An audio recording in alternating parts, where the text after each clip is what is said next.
You are Locked On Braves POSTCAST, part of Locked On Sports Atlanta, your team every day.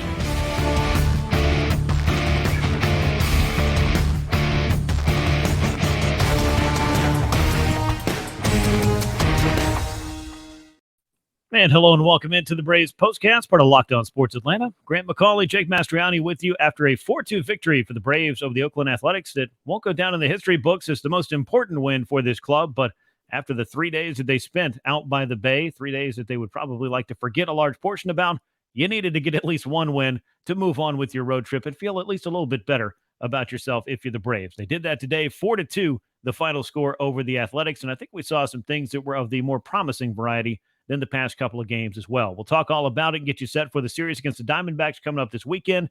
Before we do that, though, I want to remind you to subscribe to Locked On Sports Atlanta here on YouTube.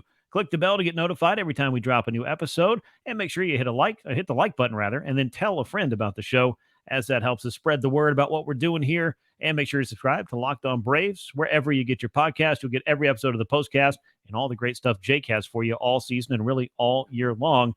Jake, I don't know that we're going to build any statues based on what happened on Wednesday afternoon out in Oakland, but the Braves had to feel at least a little bit better about themselves because we saw a few different things in this one, including another solid pitching performance from the starter. The bullpen looked a little bit better, and the offense put a crooked number up on the board. All of those things led to this 4-2 win. Yeah, the first two games of this series are highly frustrating for fans, as we know by looking at the Twitter comments. I'm sure it was frustrating for the team as well. So good to see them come out, kind of get some of that frustration out, get a win. Hopefully that'll get them going now on this road trip. Yeah, and they do have another stop to make on this road trip. It'll be against the Arizona Diamondbacks, but you were hoping to be carrying a series win out of Oakland. That just was not the case as the Braves lost in Michael Soroka's return, and then perhaps a more frustrating loss in walk-off fashion. An error in the ninth inning in the second contest. That puts you behind the eight ball against a team that has not really been able to, let's say, keep up with the rest of the league this year. That's for sure. Let's jump inside the box score for game number 56, though. Braves now 33-23, 4 runs, 7 hits, an error, and 7 men left on base. Athletics 12-46, 2 runs, just 3 hits, no errors, 4 men left on for them. Jared Shuster picking up the win, his second in the big leagues. We'll talk more about his start, but into the 6th inning, he was able to go before he even ran into any trouble, and the Braves bullpen was able to back him up on this day. James Kaprielian takes a loss. He drops to 0-6 on the year. Raisel Iglesias, good bounce-back performance from him. Very quiet, uneventful ninth inning for his 5th save of the year. Game lasted 2 hours, 19 minutes. Crowd of 6,429 paid to see it at the Oakland Coliseum. And what they saw was Jared Shuster giving the Braves, I think, Jake, really what he has given them since being recalled from AAA Gwinnett to help stabilize this rotation with the loss of Max Fried and Kyle Wright. 5 1/3 innings, just 3 hits. He did walk 4. The first time we've really seen him kind of struggle a little bit with command, but when you're not really giving up any hits and limiting the hard contact, you can kind of live with a couple of free base runners. Only 1 strikeout, though. What did you make of Jared Shuster's performance on this day? I thought it was good enough, certainly, to give the Braves a chance to win if the offense could come to life. Yeah, I think that's probably a good way to phrase it, is good enough. I wouldn't say it was an extraordinary outing by any means. 11% whiff rate. I mean, that's not going to, light up anything analytically wise, but a 84.7 mile per hour average exit velocity, didn't give up a lot of hard contacts, and he got outs. I don't know. It's kind of the same discussion we have with Bryce Elder. The guy just gets outs. And that's what you've seen Shuster do since he's come back up. And like you said, this was really the first time he's struggled with the walks 4 in this game. That's just far too many. I thought he was maybe a little bit wildly effective at times in this one, but he's only given up, 10 hits in his last 4 starts. So again, not giving up a lot of hits. And, if he can continue to keep the walks down outside of this past start, I think he's giving you what you need from him in that 4th, 5th starter role, especially if Soroka, comes back and we see him continue to progress and Shuster really gets pushed into that 5th starter role. You can more than live with what he's giving you these last 4 outings now. Yeah, you definitely can. And those last 4 starts, you mentioned it, since Jared Shuster's come back up. I just feel like it's been enough to stabilize the back end of the rotation and has looked pretty good at times, and better than even this start against Oakland, most certainly. 3.68 ERA across those 4 starts, 22 innings, just the 10 hits. He has walked 10, though 4 of them came in the start against Oakland, and he struck out 16. So he didn't get the swing and miss, as Jake mentioned, on this day. And he got himself in a little bit of trouble in the 6th inning after getting through 5 innings on 53 pitches. Oakland was kind of swinging early against him. They did not make a lot of hard contact against him, even when you got into that sixth inning. It wasn't like the home run ball started flying and Shuster got himself into a big time trouble. But I also thought that at that point, Brian Snitker stuck with him as long as he could before he needed to go to somebody in the bullpen. He went with the veteran Jesse Chavez, who was able to kind of get the Braves out of trouble there. Atlanta was able to add an insurance run thanks to Ronald Acuna Jr. We'll get to that a little bit later. But then the bullpen came in and did its job. And Jake, I think that is something we very much wanted to see, particularly this formula that could be one for success if you get them all going. AJ Minter to Nick Anderson to Raisel Iglesias. Yeah, I think that's the combination right now that really has to stick out for the Braves. Other than, what Iglesias dealt with on Tuesday, he's been mostly solid as of late. Nick Anderson's been great all year. You're really hoping AJ Minter turns it around. And Jesse Chavez, who came on to get out of that jam in the sixth inning, he's been solid all year as well. So I think right now, those are the four guys that you can somewhat trust, at least as the level of trust goes right now with the Braves bullpen. Those are the guys you're really hoping that are going to step up for them right now. And I think there's going to be opportunities for Yates. I think Jimenez, even though, those guys will get more opportunities, but right now you're looking for arms you can call down there at the bullpen that you trust. And I think those are the guys, if the Braves are going to have success out of the bullpen, those are the guys right now that you're going to have to ride with. And they got it done on this day. We're very good closing out this game, which ended up being, a very close game. Yeah, I think Yates has pitched much better over the past, 3 weeks or so here in the month of May. Jimenez, it's kind of up and down. He's had kind of some some appearances where you feel like, okay, maybe he's starting to find it.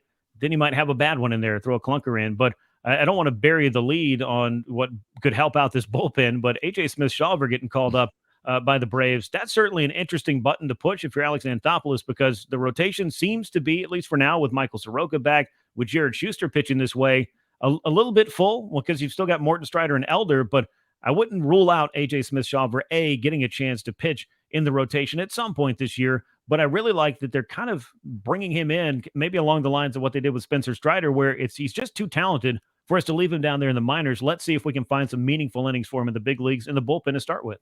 Yeah, I like the move. I obviously love A.J. Smith-Shawver. I had him as my top-ranked Braves prospect in the offseason. I just think the upside there is tremendous.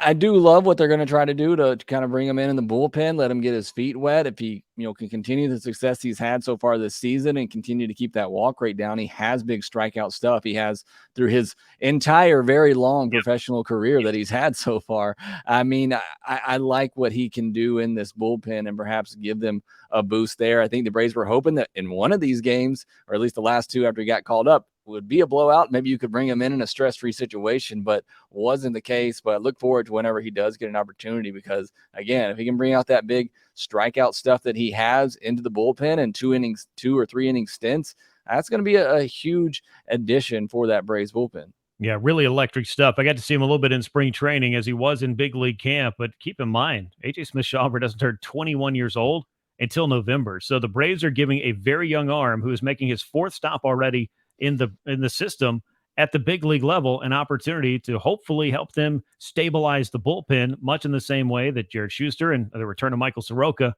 could help stabilize this rotation. We'll talk a little bit about what's going on with the Braves offense and on this day and in this series, and what they're going to need to do as they move on to Arizona in the next stop of the road trip.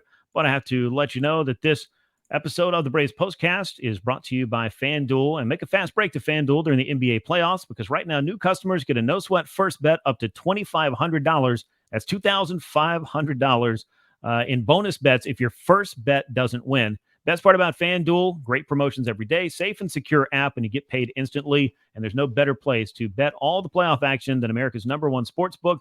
Visit FanDuel.com/lockedon and get a no-sweat first bet up to $2,500. That's FanDuel.com/lockedon.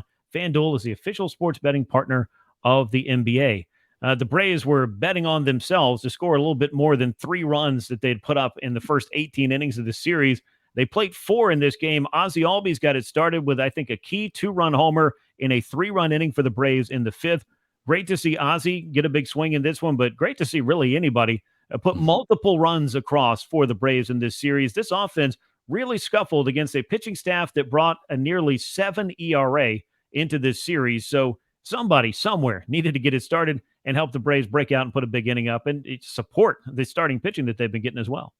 Yeah, I never would have thought that 4 runs would be the highest run total in a game for the Braves in this series. But that's, the way that it went. Monday was obviously just a real struggle, only 6 hard hit balls. Yesterday, Tuesday's game, you started to see them, make a little bit more hard contact. And then on Wednesday, every starter in the lineup had a hard hit ball in the game. So that you saw them start to come around, make more decent contact. Ronald Acuna Jr. in this game, I know we're going to talk about. I thought he was great in this one, especially those last 3 at-bats, all hard hit balls, 2 of them starting to get that launch angle back as well. And then Michael Harris, he didn't have a hit in this game, but I thought the swings were better. He just missed hitting a home run, a ball that went foul, hit another ball to the left field as well that would have been out in 2 of 30 parks in the big leagues, was another, very solid swing. So looking for signs, any sign right now for him to get going. But it wasn't very much a struggle for the offense in this game. Should have been more. You had second and third, nobody out with 2, 3, and 4 hitters coming up, and you can't score a run. So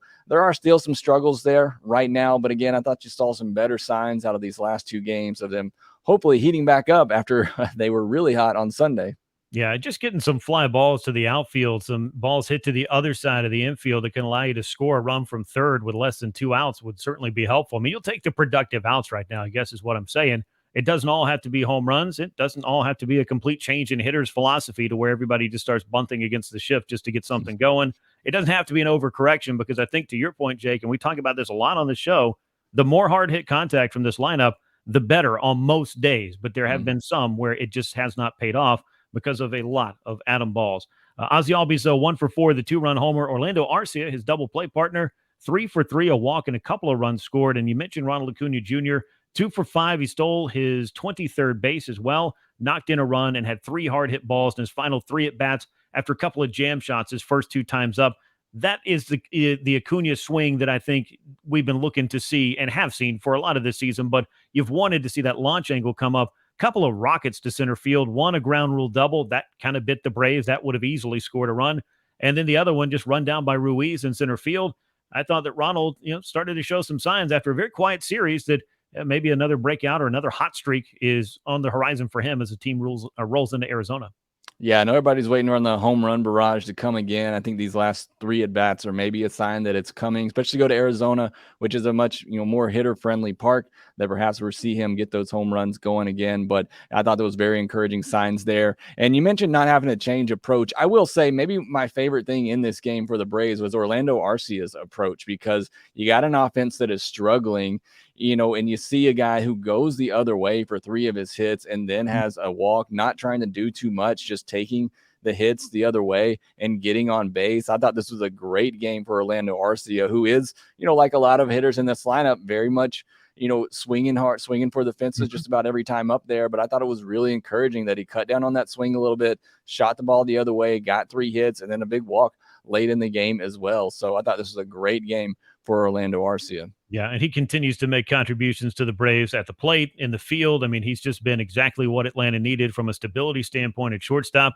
You hate that he had to take a little bit of time off because of the microfracture, but it's crazy. We don't even bring up the fact that this guy was dealing with a fractured wrist not altogether too long ago, because he's come back and seemingly not missed a step. So that has certainly been good to see. He's been in the middle of a lot of good things for the Braves, who would very much like to have some good things happening out in Arizona. After avoiding a sweep against the Oakland Athletics, the Diamondbacks are going to be a little bit of a tougher challenge. Friday in Arizona, everything will get started with game 1 of that 3-game set. It's right-hander Charlie Morton. He's 5-5 for the Braves. The Diamondbacks have not set their rotation as of the time that we're recording this. 9:40 p.m. Eastern time, the first pitch at Chase Field. If you're curious about it, we'll talk more about Morton, but the rotation for this weekend goes Charlie Morton on Friday, Spencer Strider Saturday, Michael Soroka on Sunday. The Braves have this rotation, I think, Jake, lined up the way that they would want to go out and try to win a series against an Arizona club that has been pretty competitive this year.